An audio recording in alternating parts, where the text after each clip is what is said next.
My hallucinations tricked me into thinking my husband and newborn were the devil.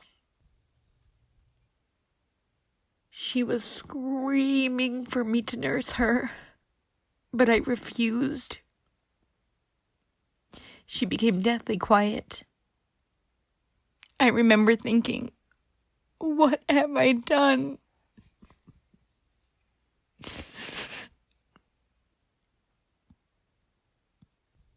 Support group finished, and as we walked toward the exit, I heard, "Oh, you're staying here." And just like that, the doors closed and I sat alone in my darkness. I'd been pulled from my ward at the psych hospital for a support group with new mothers and inpatient care. They had postpartum anxiety, but at least got multiple visits with their baby. But I barely recognized myself. Voices, intrusive thoughts, paranoia. I hadn't been able to see my baby yet. Do you know how humiliating that was? To have to prove that I was a good enough mom to hold my daughter? Postpartum psychosis robbed me of so many things. Instead of baby coos, I heard voices. Instead of taking naps, I took medicine to sleep. At night, they locked away my hearing aid so I wouldn't swallow the battery.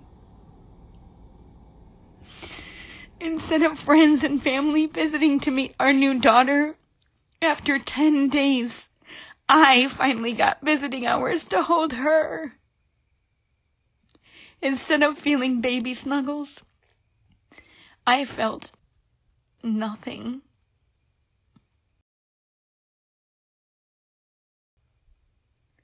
I carried the burden of shame and loneliness for several years. Then, I heard about Postpartum Support International's annual conference. I cried as other survivors gave welcoming hugs.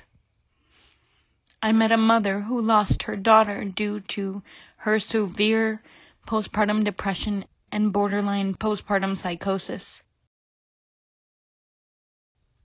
She sewed a quilt with the names of women and families lost to this temporary, very treatable illness.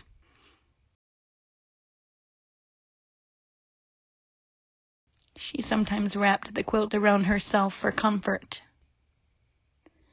My name could have been on that quilt. Or my daughter's.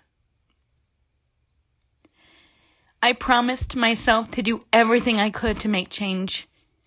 I took care of myself. I had another baby with a safe and proactive plan. I wrote my story and shared it with perinatal professionals and legislators for Maternal Mental Health Awareness Day. I'm a postpartum psychosis support group leader and coordinator for the deaf community. My hospital now has the first and only perinatal intensive outpatient program in Illinois. I still grieve for the times I couldn't hold my daughter, but now I know I'm not alone. I am not to blame. And with help, mothers like me will be well again.